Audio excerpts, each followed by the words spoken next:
ఏమయ్యా మీరందరూ కూడా అలసిపోయినట్టున్నది ఎలక్షన్లో అలసిపోయిందా?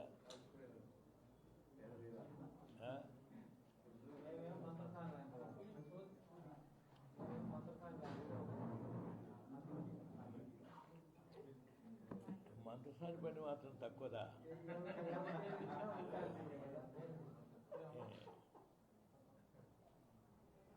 సైలెంట్లో పెట్టిన అందరు ఫోన్లు అందరు సైలెంట్లో పెట్టింది.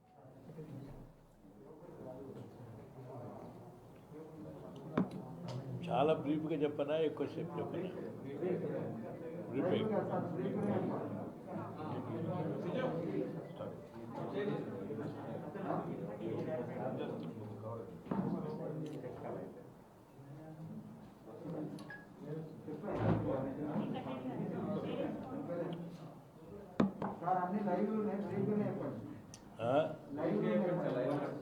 బ్రీఫ్గా చెప్పండి.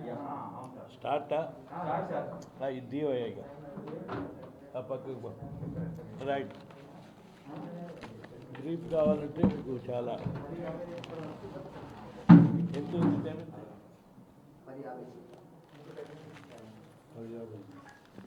లైవ్ 11 కదా,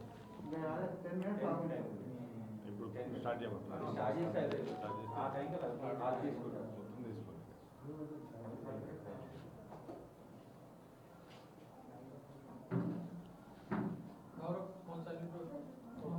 ఓకే రెడీ సార్.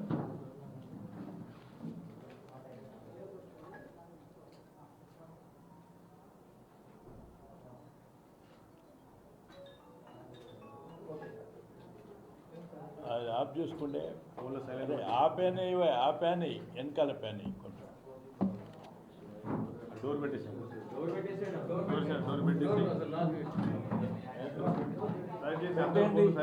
డోర్ పెట్టేయండి. అందరు సైలెంట్ వెనకకి నిలబడింది అవసరం. ఆయన కూర్చో వెంకటరెడ్డి, ఇక్కడ కూర్చో, వెనకకి నిలబడి.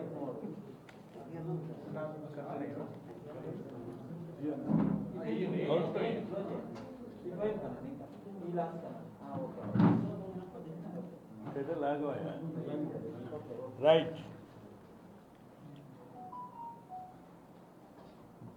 నాగార్జున సాగర్ ప్రజలకు, ఓటర్ మహాశయులకు,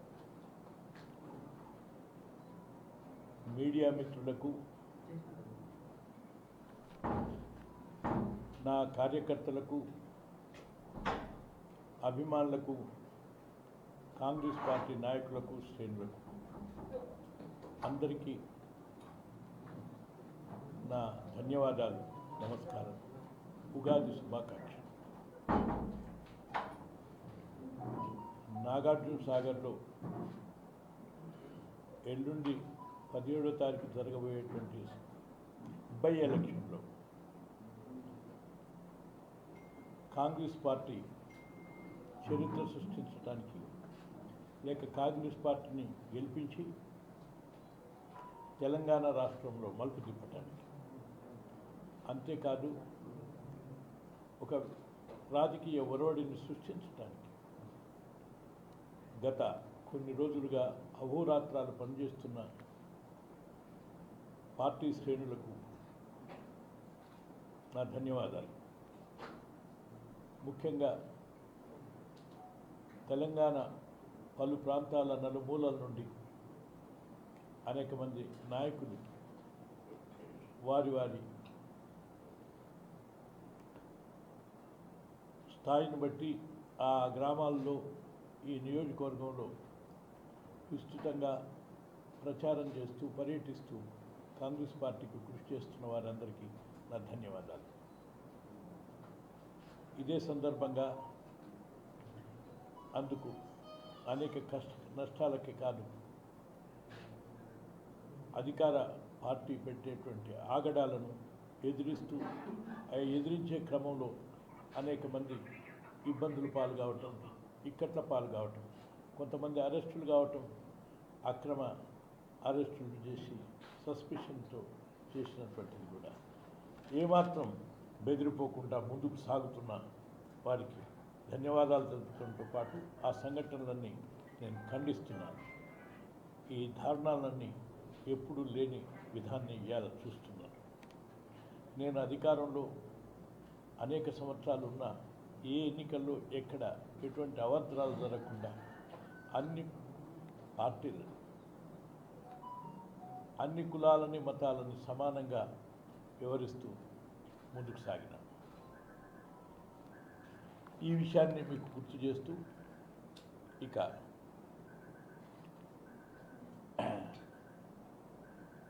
ఈ ఎన్నికల్లో టీఆర్ఎస్ పార్టీ చేస్తున్నటువంటి ఆగడాలు, అధికార దుర్వినియోగాలు, అసత్య ప్రచారాలు, గోబెల్ ప్రచారాలు, అవగాహన లేనటువంటి విషయాలు, సందర్భం, అసలు ఎలక్షన్కు సందర్భం లేనటువంటి విషయాలు ఎన్నో ప్రచారాలు చేస్తూ ప్రజల్ని గందరగోళం చేస్తూ కులాలుగా మతాలుగా చీల్చుతూ కుల మతాలను రెచ్చగొడుతూ కుల సంఘాలను వీళ్ళని కొనుగోలు చేస్తూ అనేక పార్టీల వాళ్ళని ఫిరాయింపులకు గురి చేస్తూ ప్రలోభాలకు దోదం చేస్తూ ఒక సంతలో పశువులను కొన్నట్టుగా కొనుగోలు చేసేటువంటి విధానం చాలా ఏయమైనది, బాధాకరమైనది. ఇంత కలుషిత రాజకీయాల్ని కొనసాగిస్తున్న నేటి ఈ పరిస్థితి నన్ను బాధిస్తుంది. నేను చాలా విచారం కూడా వ్యక్తం చేస్తున్నాను. తద్వారా ఇవాళ టీఆర్ఎస్ పార్టీ ప్రభుత్వం ఏవి సమకూర్చుకోదు, కానీ ఇటువంటి ఏయమైన నీచమైన దిగజారిన రాజకీయాలకు ఇవాళ ఒడిగట్టినటువంటిది పరిస్థితి. దీని యొక్క పరిణామం టీఆర్ఎస్ పార్టీ, ఆ ప్రభుత్వం అనుభవించక మానదు. ఆ పరిణామ క్రమంలో వారికి చాలా చెడు చేస్తుందని హెచ్చరిక చేస్తుంది. ఈ సందర్భంలోనే మీరు చాలా బ్రీఫ్ అన్నారు, కానీ విషయాలు చాలా ఉన్నాయి. ఆయన 2-3 విషయాలు చెప్తున్నాను. రాజకీయాన్ని గురించి నిన్ననే ముఖ్యమంత్రి గారు రాజకీయాలను గురించి చాలామంది దిగజారిన రాజకీయాలని చెప్పినారు. ఈ విషయాల్లో ఒకటి గుర్తు చేస్తున్నాను. రైట్, జానారెడ్డి గారి చరిత్ర 30 సంవత్సరాలు అనే ఒక మాట. అవును, 30 కాదు, 40 సంవత్సరాలు. కానీ ఒక్క విషయం చెప్తున్నాను, నేను చేసినటువంటి అభివృద్ధి లేక అభివృద్ధికి సంకేతాలైన ప్రధానమైనటువంటి పాయింట్స్ తాగునీరు, సాగునీరు, ఆ తర్వాత రోడ్లు, భవనాలు, ఆ తర్వాత ఎలక్ట్రిసిటీ అంశాలను గురించి గణాంకాలు సహా నా బహిరంగ సభలో వివరించాను, తెలియజేశాను. ప్రజలే సాక్షులుగా అన్నాను. కానీ వాటి విషయంలో అవునా కాదా చెప్పలేకపోయినారు. అయినప్పటికీ ఆయన ఒక మాట చెప్పినారు, ఏవి న్యాయము, ఏది అభివృద్ధి, ఎవరు చేసినారు అనేటువంటి విషయాన్ని గుర్తుంచుకొని ఓటేయమని. రైట్, ఆ విషయాన్ని నేను రీటరేట్ చేస్తున్నాను. నిజంగా ప్రత్యక్ష సాక్షులైన ప్రజలు, నేను 30-40 సంవత్సరాలు అంకిత భావంతో శాంతి సామరస్యాలు వెల్లివిరిసేలాగా ప్రజాస్వామ్యం మనుగడకు ముందుకు సాగేదాకా నేను చేసినటువంటి కృషి ప్రత్యక్ష సాక్ష్యం మీరే. అందుకనే రేపు ఎన్నికల్లో సాక్షులైన మీరు, లేక నేను ఇచ్చినటువంటి వాస్తవాలని మీరు నెమరేసుకొని ఎవరు వాస్తవాలు చెప్తున్నారో గుర్తుంచుకోండి. కానీ ఇవాళ టీఆర్ఎస్ పార్టీ ఏజెంట్లు, టీఆర్ఎస్ ప్రభుత్వం వ్యవహరిస్తున్నటువంటి తీరు, రైట్, ముఖ్యమంత్రి చెప్పినటువంటి విషయం ఒకటి చెప్తున్నాను. ఒక్క 2-3 విషయాలు 3 విషయాలు కోట్ చేస్తున్నాను ఆయన చెప్పిన మీ పేపర్లలో. జానారెడ్డి గిరిజనులకు చేసింది ఏమీ లేదు అనే ఓ మాట అన్నాడు. 168 తండలు నేను శాసనసభ్యుడిగా నిర్వహించిన చలకుర్తి నాగార్జున సాగర్ నియోజకవర్గంలో 167, 168 తండాలుంటే నేను వచ్చే నాటికి ఒక్క తండా కరెంట్ ఉన్నది. 167 తండాలకు వెలుగునిచ్చిన జానారెడ్డిది సత్యమా కాదా? ఇది అసత్య ప్రచారమా కాదా? చేసిందేమి లేదు అనేటువంటి. నెంబర్ 2,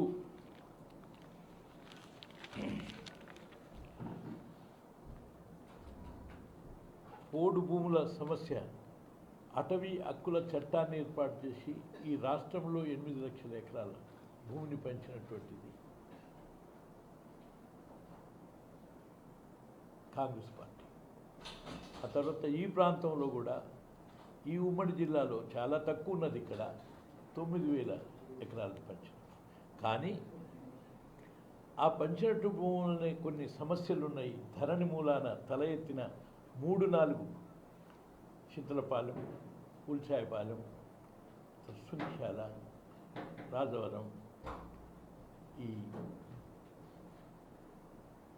నెల్లికల్ ప్రాంతాల్లో తల ఎత్తినటువంటి ఈ అటవీ భూముల సమస్యని గత 2 సంవత్సరాల నుంచి పరిష్కరించింది కదా. అనేక సార్లు కుర్చేసుకొని కూర్చుంటున్నాడు, కుర్చీ వేసుకుని అక్కడే హైదరాబాద్లో కూర్చున్నాడు తప్ప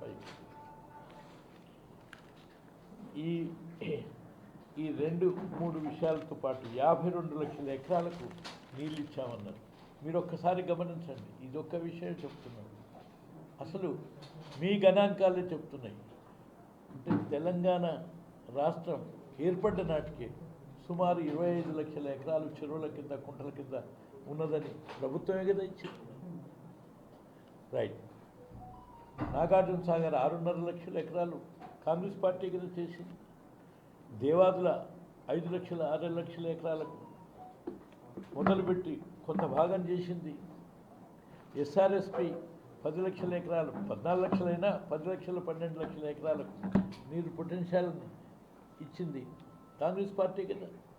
మహబూబ్ నగర్లో నెట్టెంపాడు, కల్వకుర్తి, రాజు సాగర్ ఇవన్నీ కూడా సుమారు 8-9 కోయిల్ సాగర్ 8-9 లక్షల ఎకరాలకు 90% పనిచేసి ముందుకు సాగింది కాంగ్రెస్ పార్టీ కదా.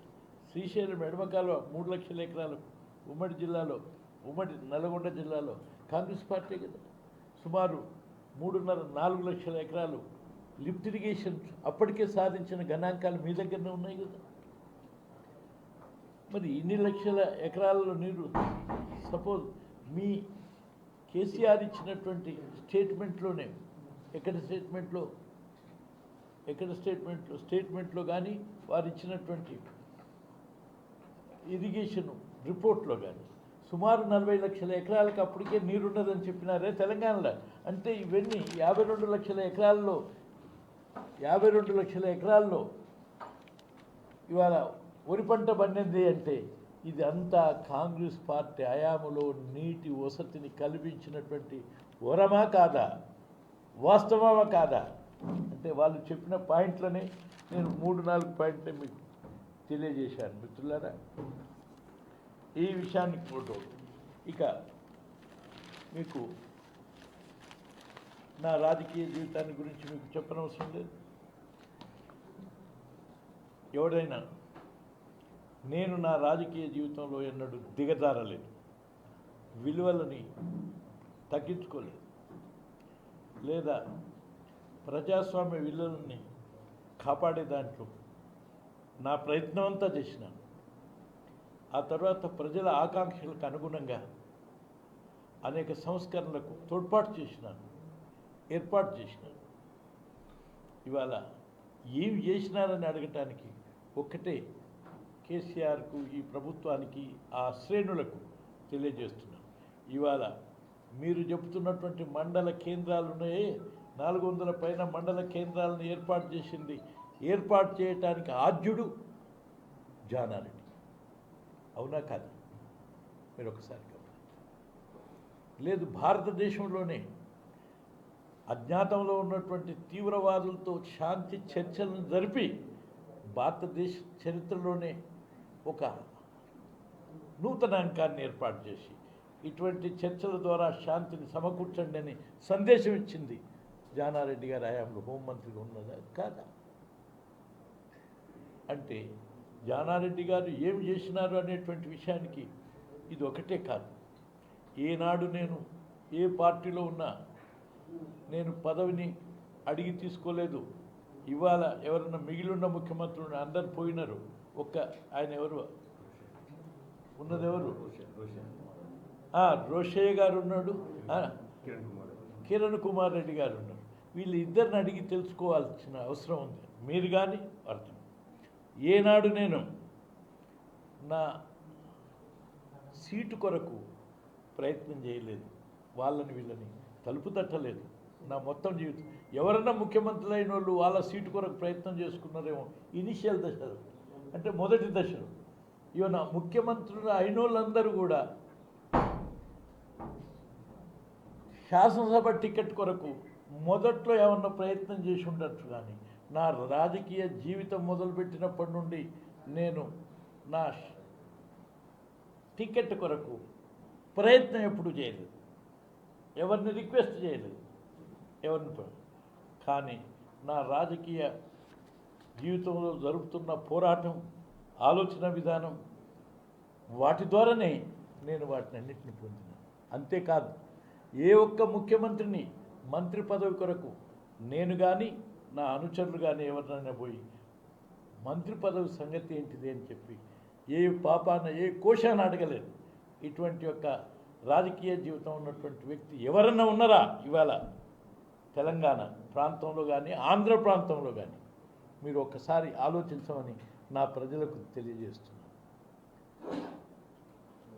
అంతేకాదు, ఇక ఒక్క మాటలో చెప్పాలంటే ఇవాళ తెలంగాణ రాష్ట్ర ఏర్పాటుకు నేను చేసిన కృషి, ఒకవేళ అది ఉద్యమ నాయకులుగా మీరు ఎక్కువగా ప్రదర్శన చేసుకోవటానికి ఉన్నారు.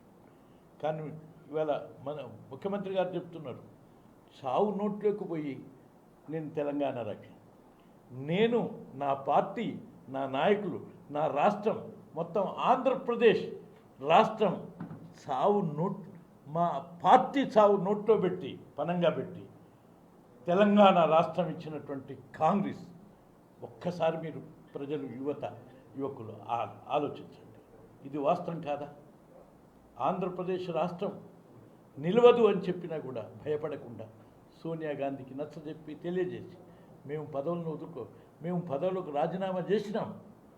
పదవులకు రాజీనామా చేసిన తర్వాత సోనియా గాంధీ తప్పనిసరిగా తెలంగాణ ఏర్పాటు చేస్తాం, ఇప్పుడు పార్టీకి ప్రభుత్వాలకు నష్టం రాకుండా ఉంటేనే మీకు రాష్ట్రం ఏర్పాటవుతుంది అంటే అది నమ్మి మేము చేసిన రాజీనామాలను పెండింగ్లో పెట్టి సహకరించినాము. ఆ నమ్మినట్టుగానే ఆమె ఆ విశ్వాసం కొద్దీ ప్రజలకు ఇచ్చిన మాటని నిలబెట్టుకొని తెలంగాణ రాష్ట్రం ఏర్పాటు చేసింది. ఇది వాస్తవం కాదా? జేఏసీ పుట్టింది నా ఇంట్లో పురుడు పోసుకున్న మాట వాస్తవం కాదా? అన్ని పార్టీలను కలిపి ఆంధ్ర వాళ్ళందరూ రాజీనామా మొదలు పెడితే అంతకంటే ఎక్కువ మంత్రులతో రాజీనామా చేయించింది జానారెడ్డి గారు కాదా? జానారెడ్డి గారు మొదటి రాజీనామా చేసింది. కానీ రాజీనామాలను మేము వెనక్కి తీసుకున్నాం. ఎందుకు? కాంగ్రెస్ పార్టీ సోనియా గాంధీ తెలంగాణ రాష్ట్రం ఏర్పాటు చేస్తామని చెప్పిన హామీ ఇచ్చింది కాబట్టి అది పార్టీకి అంటే ఆ పార్టీకి మేము సహకరించడం మూలానే ఇవాళ తెలంగాణ రాష్ట్రం ఏర్పడింది. ఇది వాస్తవం కాదా? తెలంగాణ రాష్ట్రం ఏర్పడటానికి చేసిన కృషి. అంతేకాదు, ఒక స్టేజ్లో నేను ముఖ్యమంత్రిగా మీరు నిర్వర్తించండి అన్నా కూడా నా ప్రజల ఆకాంక్షలు తెలంగాణ అయితేనే నేను దాన్ని స్వీకరిస్తాను, లేకుంటే స్వీకరించండి. త్యాగం చేసింది మాది త్యాగం కాదా? మా త్యాగాలు దీంట్లో ఉన్నాయా లేదా అనేటువంటి విషయం. అంతేకాదు, బీజేపీ కూడా సహకరించింది. బీజేపీ యొక్క నాయకులు కూడా సహకరించినారు. ఇది అర్థం చేసుకొని ప్రజలకు తెలియజేస్తుంది. దాని కొరకు ఇంకా చాలామంది త్యాగాలు చేస్తున్నారు. అనేక మంది తెలంగాణ యువకులు, విద్యార్థులు ఆవేశంతో కాదు, తెలంగాణ రాష్ట్రం ఏర్పడితే వాళ్ళ బతుకులు బాగుపడతాయనే ఉద్దేశంతో అనేక మంది ప్రాణత్యాగాలు చేసినారు, ఊరి వేసుకున్నారు, నిప్పంటించుకున్నారు, ఆత్మహత్యలు చేసుకున్నారు. చాలా విషాదకరం. వారందరికీ నా శ్రద్ధాంజలి. అంటే వారి త్యాగాలతో పుట్టింది కాదా ఇది, మనం ఒక్కళ్ళ చేసినాం అనేటువంటి విషయాన్ని గుర్తుపెట్టి, అయినా వాళ్ళ ఆశించినటువంటి తెలంగాణ వాళ్ళు ఆశించినటువంటి పరిపాలన అందలేదనే ఆవేదన ఇప్పటికీ నిరుద్యోగులలో, యువతలో, తెలంగాణ ప్రజల్లో చాలా బాధ ఉన్నది. అందుకని ఇవాళ మీరు ఒకసారి గమనించండి. మొన్ననే చూసినారు.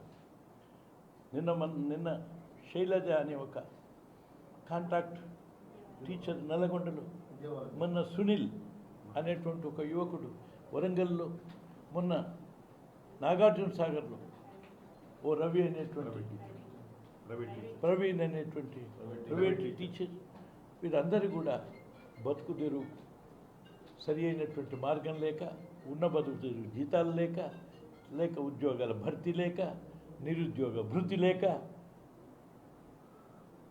సూసైడ్ ఆత్మహత్యలకు పాల్పడ్డటువంటి విషాదం, బాధాకరం. అంటే ఈ పరిస్థితులు సాగకూడదని ఇవాళ తెలంగాణ ఏర్పడ్డాయి. అందుకు అనుగుణమైనటువంటి ఏర్పాట్లు జరుగుతున్నాయా ఈ ప్రభుత్వంలో అనేదే మా ప్రశ్న. అదే మేము ఆ సమస్యని వినిపించడానికే మా ప్రయత్నం అని మీ అందరికీ నేను మనవి చేస్తున్నాను.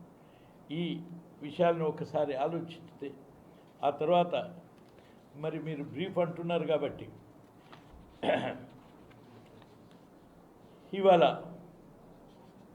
తెలంగాణ రాష్ట్రం ఏర్పడితే ఒక వినూత్నమైనటువంటి రాజకీయ ఒరవడి, ఒక మేలైనటువంటి ప్రజాస్వామిక వాతావరణం, ఆ తర్వాత అన్ని కులాల మతాల సామరస్యంతో ఇల్లు ఇచ్చే సమాజం, ఆ తర్వాత సామాజిక న్యాయంతో కూడుకున్నటువంటి సంక్షేమం అనేటువంటిది ప్రజలు ఆశించినారు. కానీ ఇవాళ ఆ విధంగా కాకుండా కులాలు మతాలుగా చిచ్చు పెడుతూ, ప్రజాస్వామ్యానికి అడుగడుగున తూట్లు పొడుస్తూ, ప్రజాస్వామ్యాన్ని హేళనపరుస్తూ, అధికార దుర్వినియోగం చేస్తూ ఆశించినటువంటి పరిపాలన అందించినటువంటిదే కాదు, లేక ఇచ్చిన హామీలను నిలబెట్టినటువంటి ప్రభుత్వాన్ని అడుగడుగున ప్రజలు అడుగుతున్నారు. ఆ ఇచ్చిన హామీలను నిలబెట్టని ప్రభుత్వం అంతేకాదు ఒక పడికట్టు పదాలు మాట్లాడతాడు. మన ఇచ్చిన హామీలను నిలబెట్టనటువంటి ప్రభుత్వానికి హెచ్చరిక కొరకే ఈ ఎన్నికలు అని. ఈ ఎన్నికల్లో నేను ఎందుకు నిలబడ్డాననేటువంటి విషయాన్ని మీ అందరికీ గుర్తు చేస్తున్నాను. నేను ఎన్నో పదవులు నిర్వహించినాను, ఎన్నో పదవులు. ఇప్పుడు నాకు పదవుల కొరకు కాదు, ఆశించిన తెలంగాణ పరిపాలన సాగుతలేదు. ఇచ్చిన హామీలు నిలబెట్టలేనటువంటి ప్రభుత్వాలకు తగినటువంటి గుణపాఠం నేర్పించాల్సిన అవసరం. అంతేకాదు ప్రజాస్వామ్యకు జరుగుతున్నటువంటి హాని, ప్రజాస్వామ్య విధానాలకు, ప్రజాస్వామ్య యొక్క పద్ధతులకు ఒక ఆలోచన రగిల్చాలి యువతలో. రానున్నటువంటి తరానికి ఈ ప్రజాస్వామ్యానికి పట్టుకొమ్మగా ఉండేటువంటి విధానం అవలంబించేటట్టు చేయాలి. ఇచ్చిన హామీలు నిలబెట్టని ప్రభుత్వాలు ఎవరికైనా గుణపాఠం చెప్పాలి, లేక ప్రజలకు అక్రమ అన్యాయాలతోటి లేక నియంతృత్వ ధోరణితో పరిపాలిస్తున్నటువంటి ప్రభుత్వాలకు బుద్ధి చెప్పాలి. ఇటువంటి యొక్క విషయాలని ఆ ఎన్నికల్లో ప్రజలకు తెలియజేసి అందుకు హెచ్చరిక, ఆ ప్రభుత్వాలను ఓడిస్తాయి, ఆ పార్టీలను ఓడిస్తాయని తెలియజేయడానికి సింబాలిక్గా దానికి నేను ఒక గుర్తు మాత్రమే, సింబల్ మాత్రమే. కానీ జానారెడ్డి యొక్క పదవి ముఖ్యం కాదనేటువంటి విషయాన్ని నా ప్రజలకు, దేశ ప్రజలకు తెలియజేస్తున్నాను. అంచేత మిత్రులారా, నేను ఈ పని చేయకపోతే ఓట్లు అడగను, ఆ పని చేయకపోతే ఓట్లు అడగను, లేకపోతే అక్కడొచ్చి కుర్చీ చేసుకుంటా, ఇక్కడొచ్చి కుర్చీ చేసుకుంటా. అంటే ఇవి అవసరం లేనటువంటి, ఎందుకు సమయం వేస్ట్ చేయ. కానీ ఈ యొక్క పడికట్టి పదాలైనవి 2 సంవత్సరాల్లో పాలమూరు రంగారెడ్డిని కూర్చొని చేయిస్తానని చేసినారా? అయిందా? 2 కాదు 5 అయింది. ఇదంతా ఎందుకు? 4 సంవత్సరాల్లో యాదాద్రి కట్టిస్తానని కట్టించినారా? అది కాదు, సరే 3 ఎకరాల భూమి మైనార్టీ రిజర్వేషన్ 4 నెలల్లో చేస్తానని 7 సంవత్సరాల్లో చేసినారా? గిరిజన రిజర్వేషన్ 7 సంవత్సరాల్లో చేసినారా? డబుల్ బెడ్రూమ్ ఇండ్లు నిర్మాణం చేసినారా? లేదు. మళ్ళీ రెండోసారి ఎవరి భూమిలో వాళ్ళు కట్టుకుంటే 5 లక్షలు ఇస్తానన్నారు, ఇచ్చినారా? ఆ సందర్భంగానే అసెంబ్లీ సాక్షిగా ఒకవేళ మీకు ఎవరి భూమిలో వాడు ఇల్లు కట్టుకుంటానంటే కట్టుకున్న వాళ్ళకు ఇవ్వకపోతే నేను ఓటు అడగను అన్నాడు. అవునా కాదా? కానీ ఇప్పుడు ఈ ఎన్నికల్లో ఓటు అడగటం తగునా ఈ ప్రభుత్వానికి?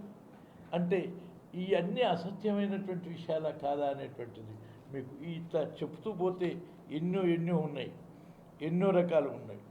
కానీ నేను ఆఖరికి చెప్పేది, నేను ఇవాళ ఒక ప్రజాస్వామిక ప్రతీక నిలవటానికి, లేక ఒక నూతన ఒరవడిని సృష్టించడానికి, అంతేకాదు నన్ను నమ్మిన సోనియా గాంధీ ఇవాళ తెలంగాణ రాష్ట్రం ఏర్పాటు కొరకు నేను ఇచ్చిన సలహాని పాటించడంతో పాటు ఆమె తెలంగాణ రాష్ట్ర ప్రజల ఆకాంక్షల కొరకు సాకారం చేసింది తెలంగాణ. కానీ ఇవాళ తెలంగాణ సాకారం కావాలన్న నా కల పండిన అభినందించిన సోనియా గాంధీకి, ఆ సోనియా గాంధీ మన పార్టీ పనంగా పెట్టి ఇచ్చినా కూడా తెలంగాణ ప్రజల కృతజ్ఞత చూపలేదు అని ఆమె మనసు విలవిలలాడుతుంది. ఆ సందర్భంగా ఈ కనీసం బై ఎలక్షన్లోనైనా ఈ సీటుని సాధించి తెలంగాణ ప్రజల కృతజ్ఞత చాటు చెప్తారు అని చెప్పి నిరూపించడానికి నేను ఈ ఎన్నికల్లో కాంగ్రెస్ పార్టీ తరఫున నిలబడ్డాను. అది సోనియా గాంధీ గారి యొక్క ఆదేశం మేరకు అని మీ అందరికీ విజ్ఞప్తి చేస్తున్నాను. అంటే కనీసం ఇటు నా సేవ, అటు సోనియా గాంధీ యొక్క త్యాగం, మా ప్రభుత్వం పనంగా పెట్టిన తీరు, ప్రజాస్వామ్యకి అవసరం, ప్రజా చైతన్యం కొరకు చేయవలసినటువంటి పని ఈనాడు నా ప్రజలారా చేస్తారా చేయరా అని చెప్పి మిమ్మల్ని అందరిని అడుగుతున్నాను. ఇవాళ నా గౌరవమే కాదు, నాగార్జున సాగర్ ప్రజల ఆత్మగౌరవాన్ని, తెలంగాణ ప్రజల యొక్క కృతజ్ఞతా భావాన్ని, తెలంగాణ రాష్ట్రం ఇచ్చినటువంటి కాంగ్రెస్ పార్టీకి ఒక కానుకగా ఈ సీటుని కనీసం అందించి ప్రజలు కృతజ్ఞతగా ఉంటారు అనేటువంటి ఒక ఆలోచనను దేశంలో రగిల్చడానికి ఈ ఎన్నికల్లో, ఈ బై ఎలక్షన్లో కాంగ్రెస్ పార్టీకి ఓటించి, అస్తం గుర్తుపైన ఓటించి గెలిపించవలసిందిగా నేను విజ్ఞప్తి చేస్తున్నాను. ఆఖరికి నేను ఈ ఎన్నిక ఎవరెవరికి జరుగుతుంది అనేటువంటిది మీరు తెలుసుకుంటే, ఇది అధికార పార్టీ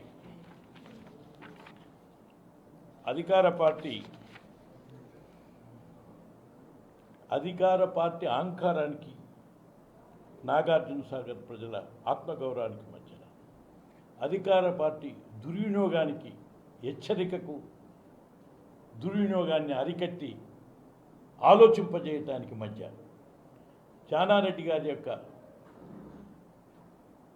నీతి, నిజాయితీ, నిబద్ధతతో కూడుకున్నటువంటి విలువలకు, ధర్మానికి, అధర్మానికి, నిజాయితీకి, అక్రమానికి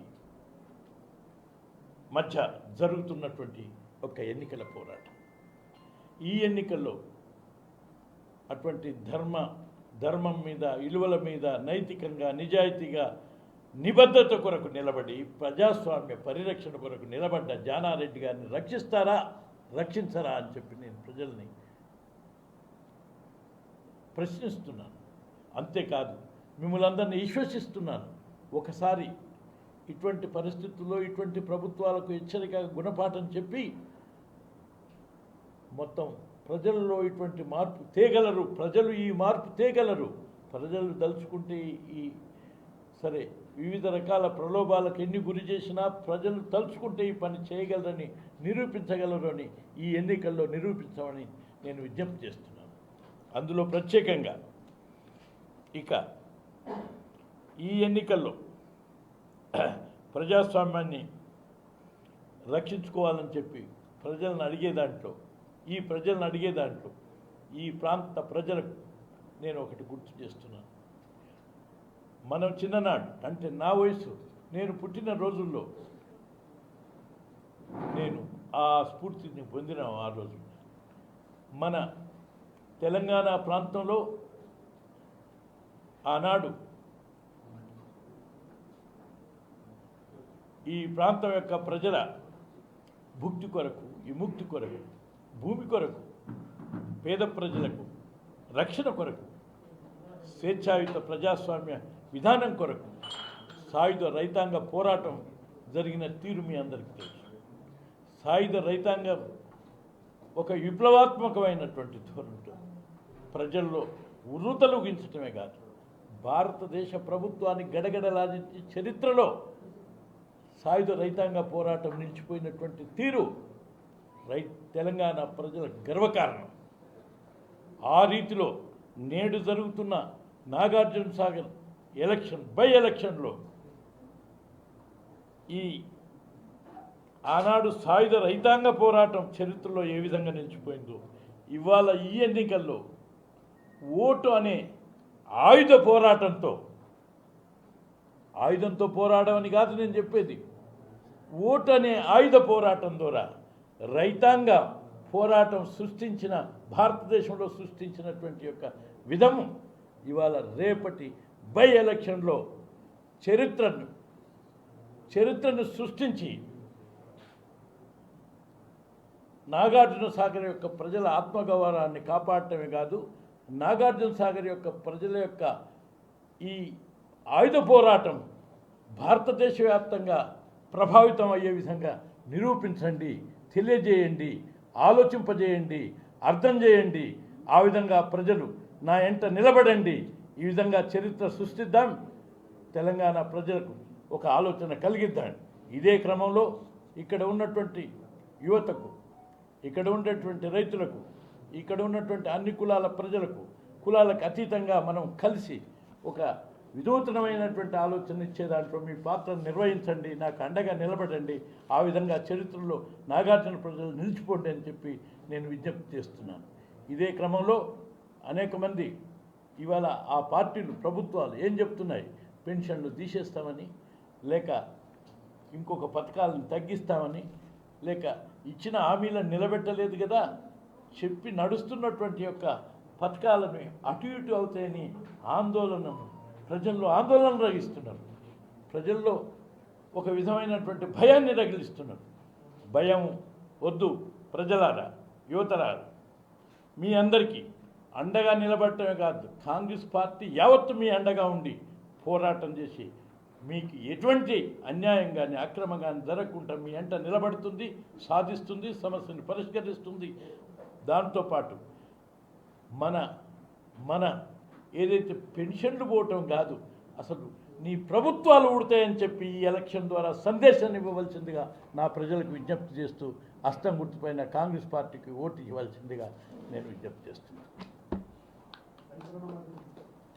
రైట్, అవన్నీ ఇచ్చిన హామీలలో ఉన్నాయి. అన్నీ మీరు బ్రీఫ్ చెప్పమన్నారు కదా, ఇచ్చిన హామీలలో ఏమన్నా చేస్తే మీరు 4-3 ప్రశ్నలు వేసి పూర్తి చేయండి. ఏం చాలనా? ఏ రావాలి చాలనా? ఎందుకంటే ఎక్కువ ఏం కావాలి?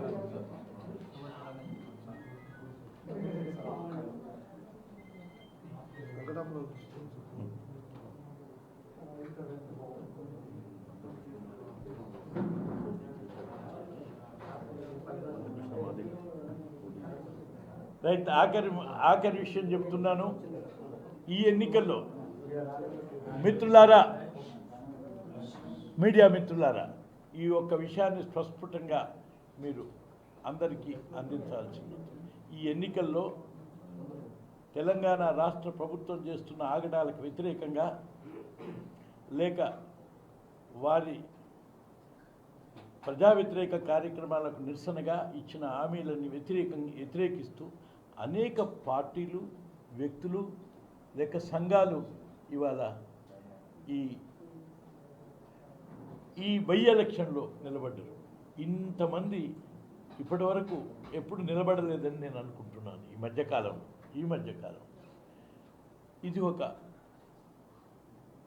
ఇది ప్రజాస్వామ్య విధానంలో భాగమే ప్రక్రియ అయినప్పటికీ నేను ఈ ప్రజా సంఘాలు ఈ ఎన్నికల్లో నిలబడ్డ వ్యక్తులని పార్టీలని మందకృష్ణ మాదిగతో సహా వారి ఆ సంఘ అధ్యక్షుడిని లేక ఇతర పార్టీలందరినీ కూడా ఇవాళ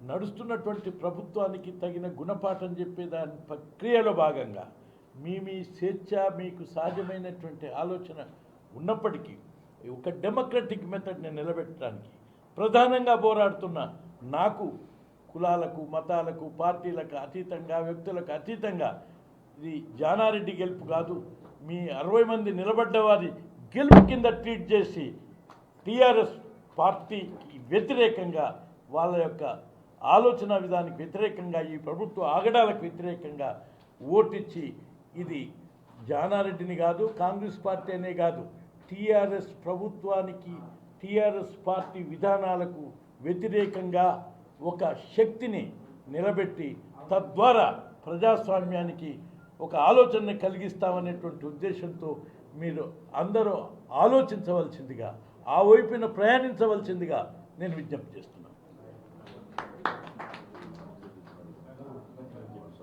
రైట్, థ్యాంక్ యూ. ఏమన్నా మాట్లాడతారా?